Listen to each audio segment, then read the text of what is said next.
and our subject is simply God's Nuestro superior tema es power. el poder superior de I'm Dios. looking at Y vamos a ver la última parte del Evangelio de Juan, capítulo 11. Y uno, primero que nada, podría pensar que tenemos aquí solamente un pasaje que une una parte con otra. Y hemos estado estudiando cómo el Señor Jesucristo levantó a Lázaro y los eventos que conllevaron a ello. Y capítulo a capítulo hemos visto que tenemos un gran y poderoso tema en cada capítulo. Y grandes eventos vemos en el Evangelio de Juan y grandes milagros. Y aquí, en la última porción de Juan 11, pues parece que no hay ningún gran milagro. De hecho, no lo hay. Parece que hay diferentes enunciados negativos solamente. Y podríamos decir que es esencial que aparezca porque esto es un enlace entre lo que pasó antes y lo que viene después. Sin embargo, este es el Evangelio de Juan, no lo olvidemos. Y ya nos hemos acostumbrado al hecho de que en cada porción que estudiamos siempre encontramos alguna gran verdad, siempre encontramos alguna cosa importante. Y aquí no es una excepción. Esta parte final, este pasaje de enlace entre lo anterior y lo que sigue es bastante profundo. Y la forma en que el Espíritu Santo obró al inspirar al Espíritu, no, perdón, al inspirar a Juan a escribir esto, tenemos que recordar que es más que una simple literatura humana. Hay un tema, un desarrollo, y de hecho hay diferentes temas, pero solamente podemos estudiar uno a la vez. Y a medida que estudiamos estos versículos, el versículo 47 al final, y lo estudiamos y lo vemos y vemos cuál es el sentido coherente o el tema especial y mensaje especial de esta parte final del capítulo 11 que narra cómo fue levantado Lázaro de los muertos. Muy pronto entonces vemos que estamos estudiando un análisis de la forma de pensar de los principales sacerdotes y los escribas. Se nos dice cómo consideraban ellos las cosas, cómo tomaban decisiones, qué palabras específicas utilizaban para poder hablar de sus resoluciones y determinaciones, para poder arrestar a Cristo y juzgarle y matarle. Sus predicciones también las vemos y entonces estamos viendo una especie de análisis de todo esto. Las personas rechazan a Cristo. Las personas en aquel entonces se volcaban al ceremonialismo o en estos días al humanismo científico o al materialismo. Y si uno intenta predecir eventos mundiales y lo que va a pasar en la vida y de qué trata la vida, y al hacer eso dejamos completamente de lado a Dios y al Evangelio y a Cristo, pues entonces las predicciones estarán completamente mal. Nada funcionará. Porque las políticas para la vida no servirán para nada. Ni las que tú hagas, ni las que hagan los políticos, ni nadie.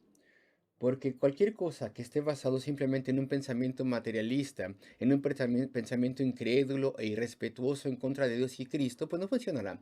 Y vemos el análisis de eso aquí. Y entonces es importante que los entendamos a ellos. Y tengo que decir que ni siquiera hemos empezado a estudiar el pasaje, pero estos líderes principales de los judíos eran gente muy inteligente. Tal vez no eran los mejores judíos que había por ahí, pero eran los más listos, eran muy inteligentes. Las personas que obtenían altas posiciones en la sociedad judía y en la iglesia judía de hace tanto tiempo, ellos no eran tontos. No tenemos que subestimarlos en absoluto, eran gente brillante. Y eso siempre ha sido el caso de forma histórica, una tendencia en la sociedad judía, siempre ha sido así. Los judíos ponen, em, no ponen gente que sea, que no sea muy capaz.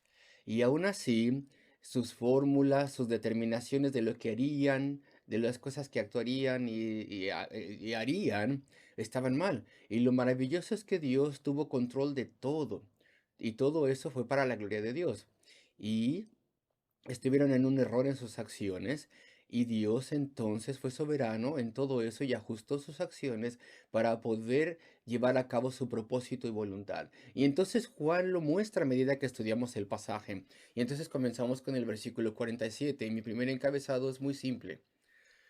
Sus predicciones fueron erróneas. Así de inteligentes como pudieron haber sido, estaban mal.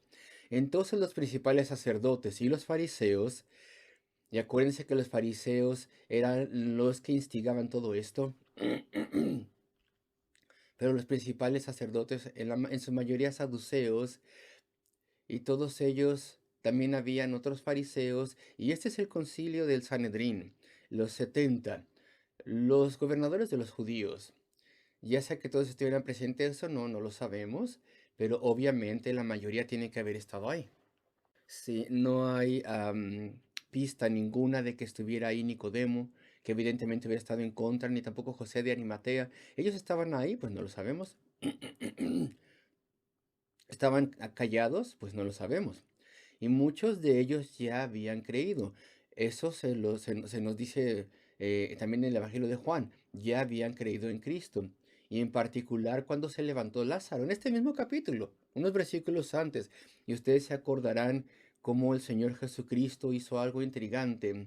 A medida que levantaba a Lázaro, Él le dijo a los que estaban ahí, a estas personas justo que están aquí, estos principales de los judíos, algunos de los cuales habían ido a llorar y lamentar con María y Marta, y les dijo en cierta forma, vosotros desatadle. Y ellos habían olido ese olor de muerte, si tú quieres, en esa tumba. Eh, la piedra fue quitada del medio y era evidente que ese hombre que había muerto pues estaba descomponiendo ese cuerpo, ya tenía 4 días y aún así ellos tocaron su cuerpo vivo. Uno no puede estar más cerca de un milagro que eso. Ellos ayudaron a zafarle del sudario donde estaban y aún así, a pesar de que unos creyeron, otros fueron endurecidos. Otros activamente se opusieron a él y vemos toda esta dureza de corazón en el versículo 46. Dice, ¿qué hacemos? Y la traducción es así, ¿qué haremos? Pero no todas las traducciones lo ponen así. Algunas dicen así, ¿qué haremos? Pero es que eso no es lo que dice el original. El original dice, ¿qué hacemos? O ¿qué estamos haciendo? Una cosa así. ¿Qué estamos haciendo? ¿Qué hacemos? Eso es lo que se estaba meditando en el concilio. ¿Qué hacemos? No tenemos todavía una resolución firme y muchos de los intentos de ejecutar a Cristo han fallado. Y de hecho no eran oficiales esos intentos de asesinarle. Lo vemos en los capítulos anteriores. Las personas habían tomado piedras, le habían llevado fuera y lo querían ejecutar. Y no había habido todavía una política definitiva de hacer algo.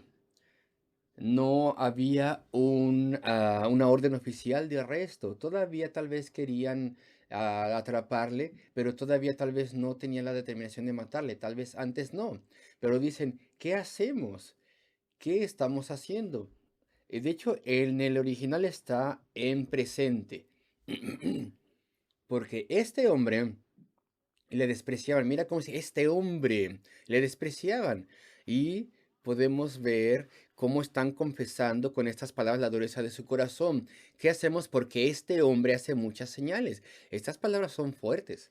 La palabra que dice aquí señales en el griego no son maravillas, milagros, cosas así, sino es la palabra que significa marcas o señales, como está aquí en el español, algo que señala, puntualiza algo. En su consejo privado, cuando no estaban obligados a contradecir al Señor porque no estaba presente, ellos decían, tenemos que verdaderamente aceptar que hace señales, las señales del Mesías. Qué endurecidos habrán estado esas personas.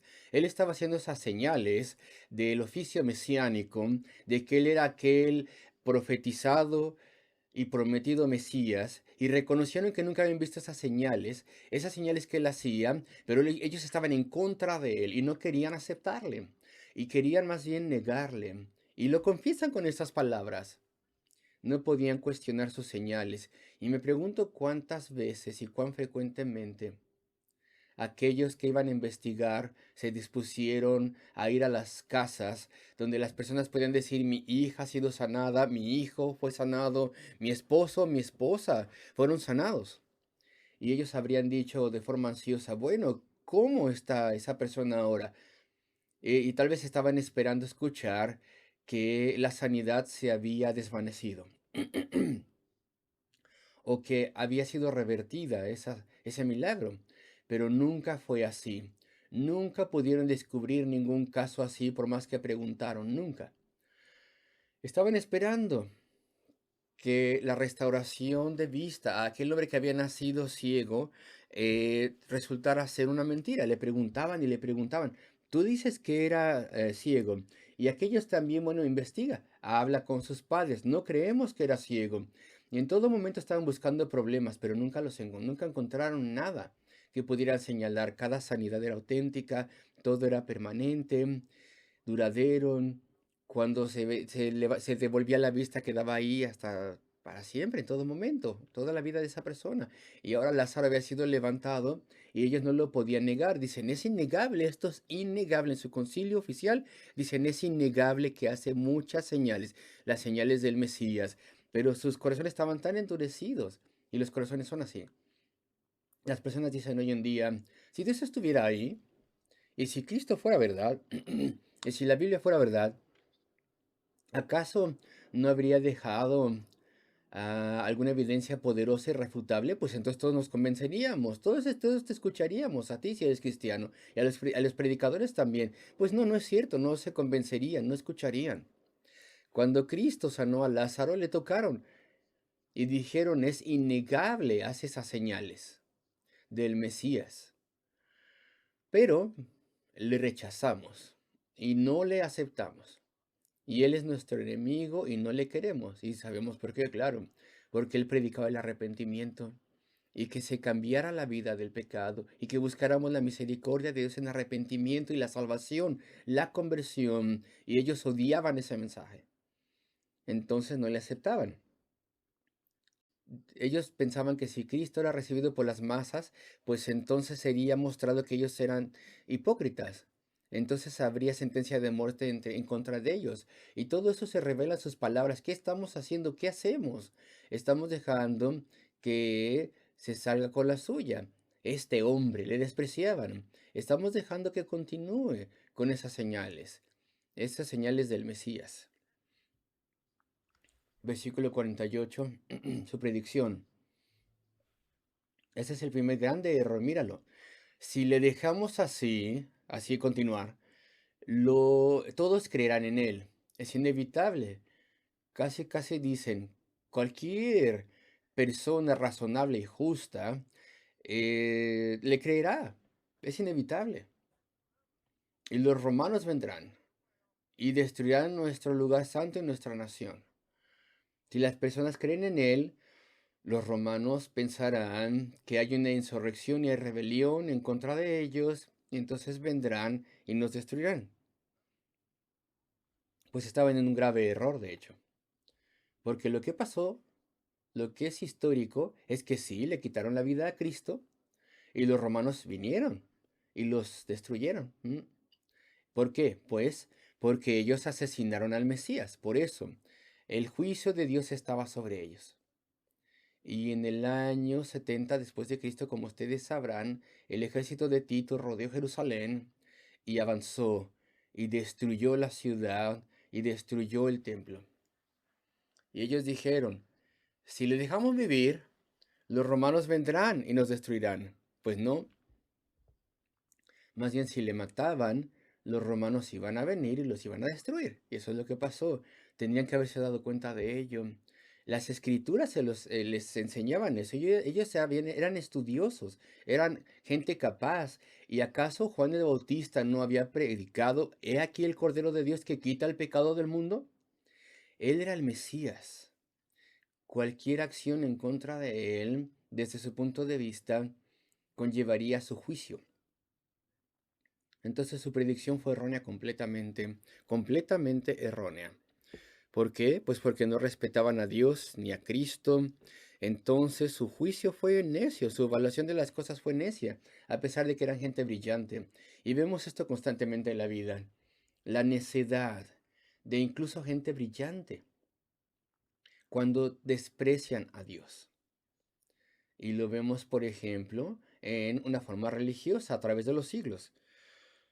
Personas que no han respetado a Cristo, por ejemplo, incluso iglesias. La Iglesia Católica Romana, por ejemplo, a través de su historia, personas que no han respetado a Cristo y no han honrado la palabra de Dios y no han creído lo que Él vino a hacer y no han creído en su mensaje, es decir, el mensaje de gracia. Es decir, que las personas se encuentran a Dios mediante el arrepentimiento, buscando el amor de Dios que les perdone y creyendo en Cristo que murió y sufrió en la cruz del Calvario para poder tomar ese eterno castigo que tenían que haber tomado ellos por su pecado. Ese mensaje que dice que necesitamos nueva vida y conversión. Pues la gente que rechaza todo eso y no lo creen, ¿qué ponen en lugar de todo eso? Pues utilizan, según ellos, su raciocinio, según ellos, y dicen, si hubiera un Dios, tendría agrado de nosotros solamente si intentásemos hacer buenas obras y intentásemos agradarle a través de nuestro esfuerzo, de modo que echan a la basura la gracia y en su lugar que tienen, pues obras. Y nosotros no podemos jamás agradar a Dios o encontrar su aceptación a través de las obras, porque somos pecadores y fallamos terriblemente y necesitamos más bien el perdón de Dios. Y pasa lo mismo con nosotros, así como pasó con ellos. Nuestra evaluación de las cosas es terriblemente errónea y las predicciones fueron muy malas. Lo entendieron todo mal. ¿Por qué? Porque no respetaban a Dios, ni tampoco sus promesas y lo que Él había dicho. Y lo mismo pasa con nosotros, en muchas formas.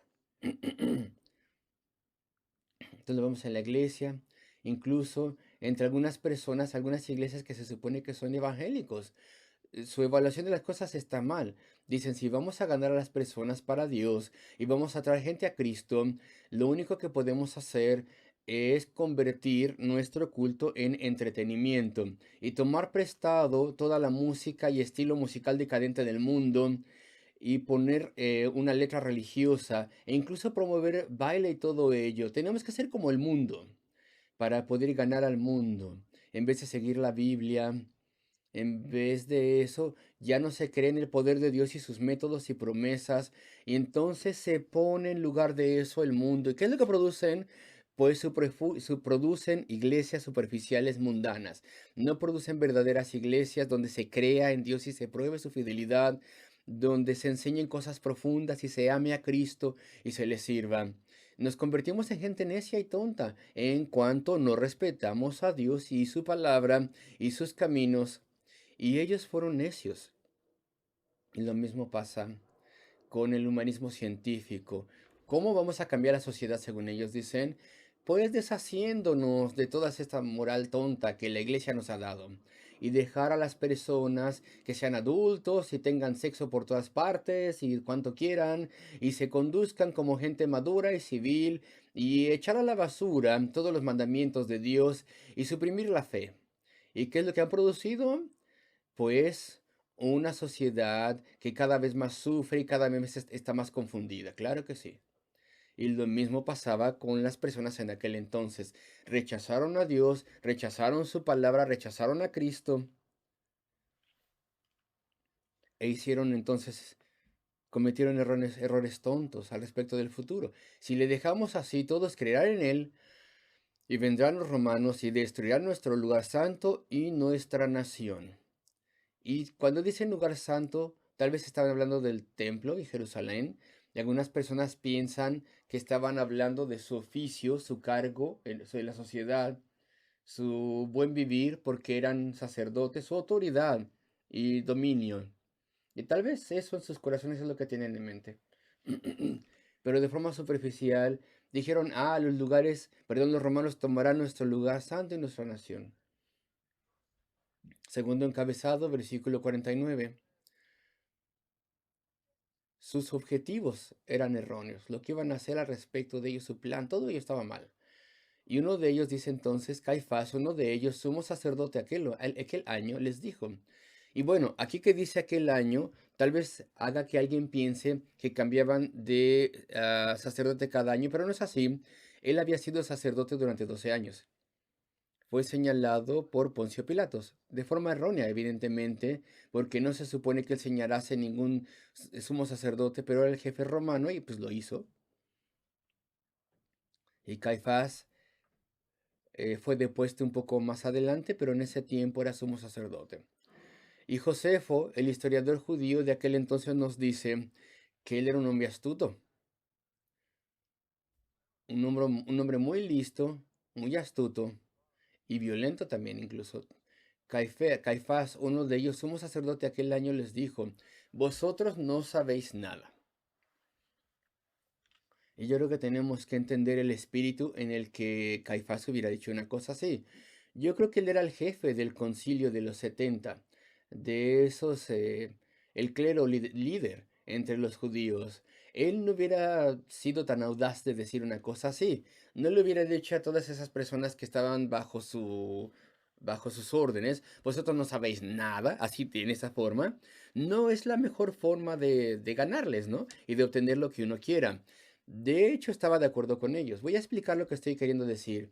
Lo que Caifás dice, lo que Caifás dice es similar a lo que ellos estaban diciendo. Y lo que se quiere decir aquí no es así, que ustedes son ignorantes o algo así, no. Caifás lo dice así como, como medio sonriendo. Les voy a sugerir lo siguiente, tal vez lo dijo así. Vosotros, miembros del concilio, vosotros no sabéis nada al respecto de cómo establecer una resolución. Evidentemente no se hubiera molestado tanto al escuchar eso, porque estaban diciendo no estamos haciendo lo suficiente que estamos haciendo. Si nosotros seguimos así, este hombre vivirá, hará estas señales, las personas le seguirán y los romanos vendrán y nos destruirán. Y entonces todos estaban al unísono. Bueno, había disidencia, claro, pero aquellos que eran disidentes tenían cobardía y estaban callados, pero en general estaban de acuerdo entonces. Y Caifás dice, sí, pero ustedes no saben cómo escribir una resolución. Voy a decírselos yo de una forma, de modo que podamos venderle esta idea a la gente. Lo que vamos a tener que hacer es una cosa dura, drástica. Vamos a tener que destruir a este hombre. Vamos a tener que quitarlo del medio. No nos vamos a ver bien, pero lo vamos a hacer. Vamos a encontrar algún cargo, tal vez blasfemia, algo así, pero no nos vamos a ver bien nosotros. Y lo que ustedes dicen está bien, pero yo les puedo decir cómo parafrasearlo, cómo explicarlo. Y eso es lo que hace. Vosotros no sabéis nada, versículo 50, mira, ni pensáis, y esa es la forma en que él está dando la noción. Ni pensáis que nos conviene que un hombre muera por el pueblo y no que toda la nación perezca. Bueno, eso casi hace que suene algo como algo moral. Él ya encontró una fórmula, Caifás. Ahora pueden venderle esta idea a las personas. Esto se verá razonable. Estamos actuando buscando el bien de las personas. Es inevitable. Es inevitable que este hombre que nos va a traer una catástrofe, es inevitable que él perezca en vez de que merezca a todas las personas. Por fin, el concilio ya por fin sienten que están haciendo algo noble, que están haciendo un acto noble. ¿Cuál acto? Pues deshacerse de Jesucristo. Eso es lo que dice cuando les dijo no sabéis nada. Está hablando de esta moción. Y él podía. Y ya se los dije. Ellos no tenían al mejor hombre como sumo sacerdote, pero tenían al que era más listo. Él sabía cómo hacer estas cosas astutas.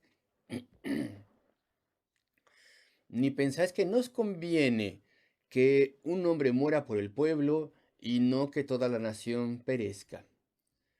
Estas son sus palabras. Y él fue sincero en lo que estaba diciendo, estaba hablando en serio.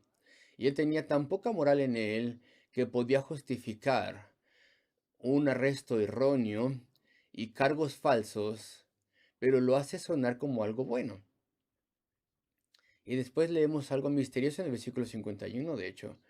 Esto no lo dijo por sí mismo, sino que como era el sumo sacerdote aquel año, en ese momento, en tiempo presente, profetizó que Jesús había de morir por la nación en ese tiempo presente, pero él no era profeta.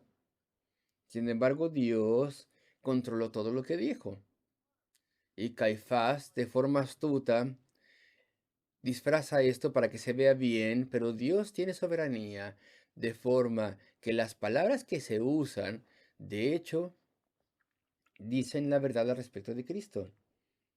Uno solamente podría imaginar lo que los discípulos hicieron con estas palabras después de Pentecostés. Y en el día de Pentecostés, y yo especulo, lo admito, pero yo creo que le predicaban a las personas, a los discípulos, incluso el sumo sacerdote fue llevado a decir que era necesario, que convenía que uno muriese por todos. Y eso es lo que Cristo ha hecho. Él sufrió y murió en la cruz del Calvario, a nombre de todos aquellos que vienen a Él, porque Dios obra en sus corazones, entonces ellos vienen a Cristo. Queridos amigos, el sumo sacerdote, de hecho, con maldad dijo esto. Sin embargo, Dios soberanamente controla las palabras que se estaba diciendo, de modo que las palabras oficiales que se decían en ese momento eran perfectas. Y vemos esa soberanía de Dios en diferentes palabras en lo que respecta a la muerte de Cristo. Por ejemplo, la superinscripción que Pilato puso sobre su cabeza. Es perfecto lo que dijo. Y eso describía exactamente quién era Cristo. Este es el rey de los judíos, decía la inscripción. Y los escribas y los fariseos odiaban esa inscripción, pero Pilato fue llevado a escribirlo. Él no lo sabía, pero Dios hizo que él escribiera eso que era veraz. Y vemos la mano de Dios, vemos también su determinación y su insensatez, que no pudieron llevar a cabo como querían, pero vemos cómo Dios tomó control de todo. Y entonces él hizo que sus propósitos acontecieran. Y esto representa cómo Dios obra constantemente a través de su pueblo. ¿Te puedo decir una anécdota? Que tal vez ya mencioné antes, estoy seguro, pero me llena de tanto gozo que cuando mi esposa y yo estábamos siendo pioneros en el norte de Londres hace más de 50 años, estábamos obrando en un pueblo y bueno, estábamos, y bueno, estábamos intentando obtener un terreno para la iglesia que se había formado, pero no había ningún terreno disponible. Todas esas hectáreas tenían dueño. Aquella autoridad antigua de Londres tenía en su poder todo eso. Esa autoridad ya no existe. Todos tenían en sus manos eso. Y había esa parte del norte del pueblo donde todo ya estaba marcado para poder construir casas. Y ahora bien, las autoridades habían decretado que era muy deseable en esa porción del pueblo el tener una iglesia o alguna otra cosa que fuera de interés para la comunidad. Era muy deseable, según ellos, pero, y claro, que estaban haciendo su determinación para que se viera bien, así como Caifás, es muy deseable, pues no hay ningún terreno, lo sentimos. Y ahí se termina todo, hasta luego.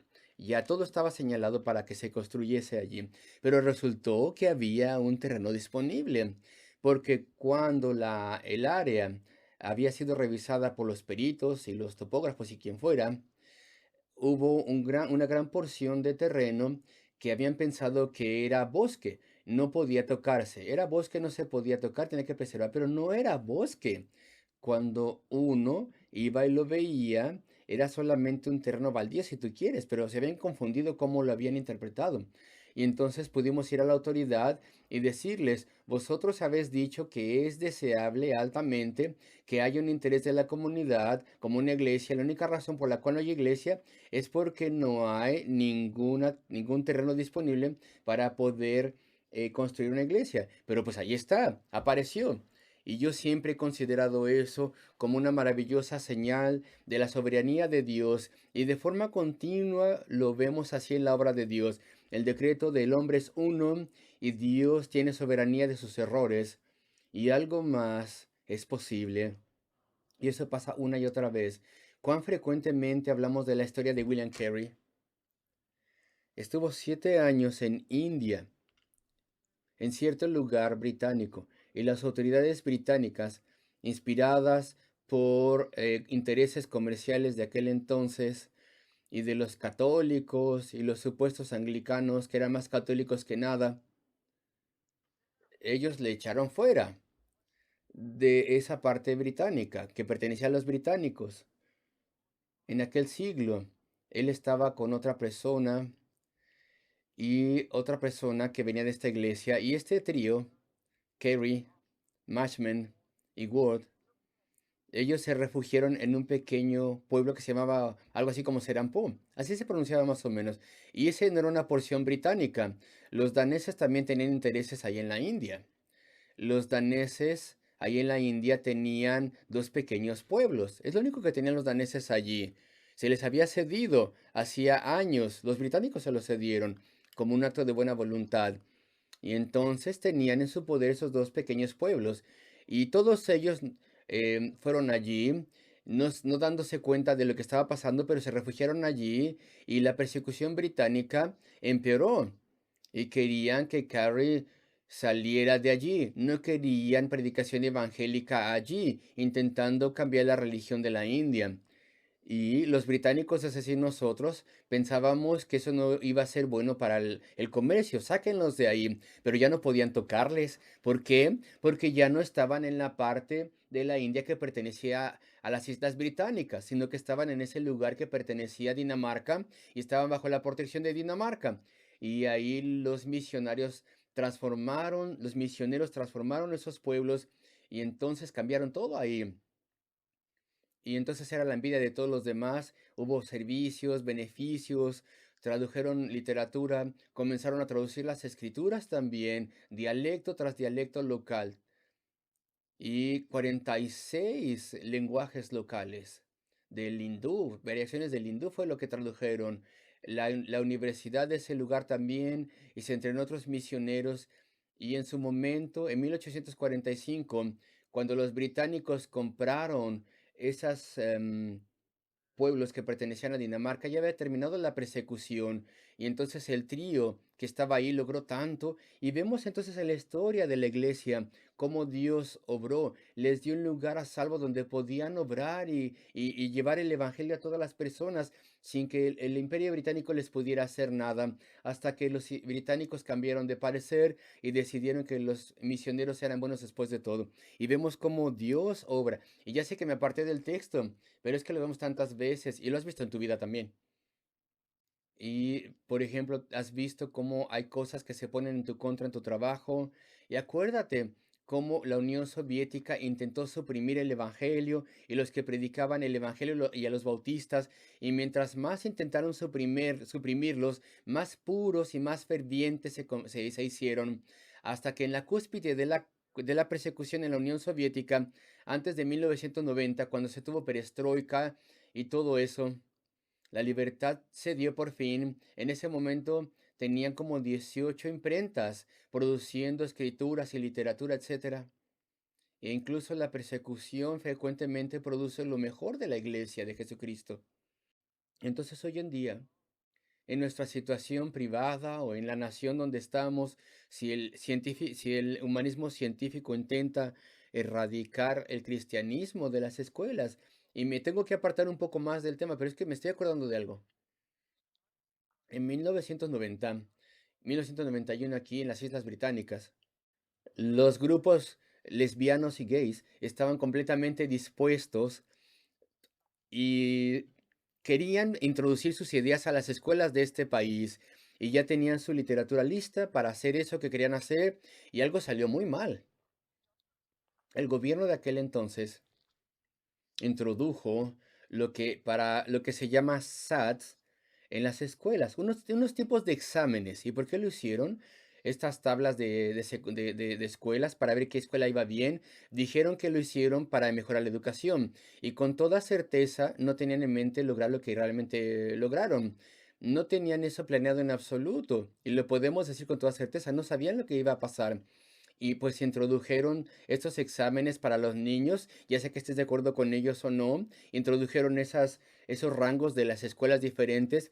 En ese momento, cuando esos grupos lesbianos y gays estaban dispuestos a rellenar las escuelas, con todas sus ideas sexuales, escoger qué sexo se tiene y toda la propaganda a favor de esa moral alternativa perversa. Y de repente, a partir de 1990, 91, 92, las escuelas estaban demasiado ocupadas como para poder poner atención a toda esa gente. Todo director estaba preocupado con obtener un buen lugar en los rangos de las escuelas y que sus estudiantes sacaran buenos exámenes en los nuevos exámenes. Y cuando esas sociedades gays y lesbianos llegaron a tocar la puerta diciendo queremos dar clases extras, dijeron los directores no tenemos tiempo, estamos muy ocupados.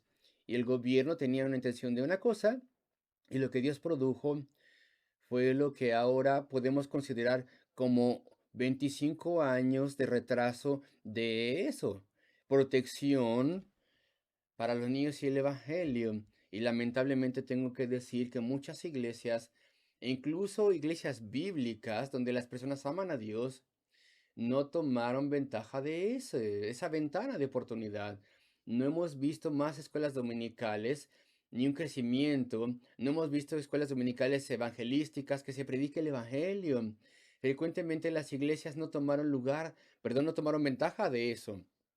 Y me parece ahora que esos 25 años de retraso em, en los que no se pudo introducir esta terrible agenda moral en las escuelas, se está terminando. Y parece que ahora estos grupos han encontrado cómo introducirse en las escuelas en Inglaterra. Y tengo que volver al pasaje ahora, y lo vemos incluso aquí. Las autoridades tenían un plan y Dios fue soberano y llevó las cosas en una dirección completamente opuesta. Entonces voy al versículo 51. Esto no lo dijo por sí mismo, sino que como era el sumo sacerdote aquel año, profetizó que Jesús había de morir por la nación, y no solamente por la nación. Y Juan agrega, sino también para congregar en uno a los hijos de Dios que estaban dispersos. Y a partir del capítulo 10, y no voy de vuelta a eso, nos damos cuenta que esto hace referencia a los gentiles. Y aquí entonces tenemos su determinación, versículo 53. Así que desde aquel día acordaron matarle. Pero yo les iba a explicar esto también. No tuvieron éxito en lo que pensaron. Pasaron 2 meses más y no pudieron arrestarle y salió de la ciudad y el Señor Jesucristo, porque sabía todos sus planes, y él fue a una villa llamada Efraín en el desierto de Judea y nadie sabe exactamente dónde estaba, pero no se sabe exactamente en dónde, pero estaba a unas 20 millas al noroeste de Jerusalén, creo yo. Y ahí continuó 2 meses más hasta que era tiempo de volver. Y ahí es donde se comienza el capítulo 12. Pero aquí en el versículo 55 del capítulo 11 dice, y estaba cerca la Pascua de los judíos, y muchos subieron de aquella región a Jerusalén antes de la Pascua para purificarse. Y voy a terminar con el versículo 56. Y buscaban a Jesús. Y estando ellos en el templo, se preguntaban unos a otros, ¿qué os parece? ¿No vendrá a la fiesta? Bueno, pues hay que ver lo que dice la traducción. Hay que ver exactamente lo que se está queriendo decir en el griego original. Vamos a ver. Dice, ¿qué os parece? ¿No vendrá a la fiesta? O tal vez lo podríamos hacer hoy en día de forma diferente. ¿De verdad piensas que no va a venir? Ese es el sentido del griego. ¿Verdaderamente crees que no va a venir?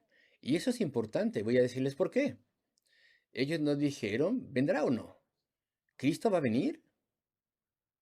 Se acordaron de los días ahí en la corte de las mujeres, donde había miles de personas escuchando, y a pesar de que había habido intentos de tomar su vida, él todavía de forma calmada venía y les predicaba.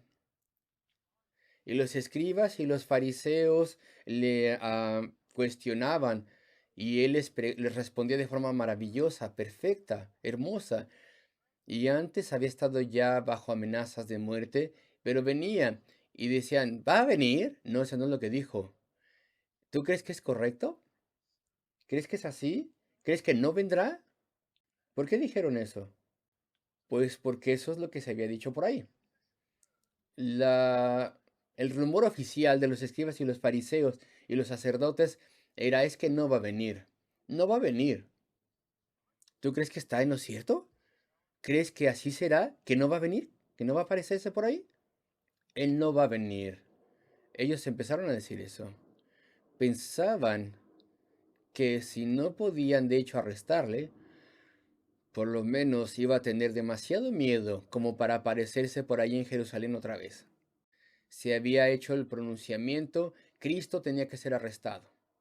Hubo más reglas también que se pusieron. Si tú sabes dónde está, si tú le estás escondiendo o si le ves, más te vale que lo reportes. Dile a las autoridades dónde está. No puede sobrevivir aquí, pensaban ellos. Él sabe que sus días en Jerusalén están contados. Ya se terminaron, ya no puede venir. Hemos determinado su muerte y si no podemos de forma física encontrarle y arrestarle, pues por lo menos ya nos deshicimos de él. Ya no vendrá más a molestarnos. Él será una persona lejos, en el desierto, en alguna parte lejana. No va a volver a molestar. Y estaban en un error muy grande, porque si volvió, cuando el tiempo fue el correcto, volvió. Cuando fue el tiempo en que sufriera y muriera y en una aparente debilidad permitiera ser arrestado y juzgado. Él sí volvió. ¿Por qué? Pues por nosotros. Ellos se equivocaron en todo. Sus predicciones estaban mal, su determinación también, sus acciones tampoco estaban bien. Todo fue cambiado para que el plan de Dios fuera llevado a cabo. Y hoy en día pasa lo mismo.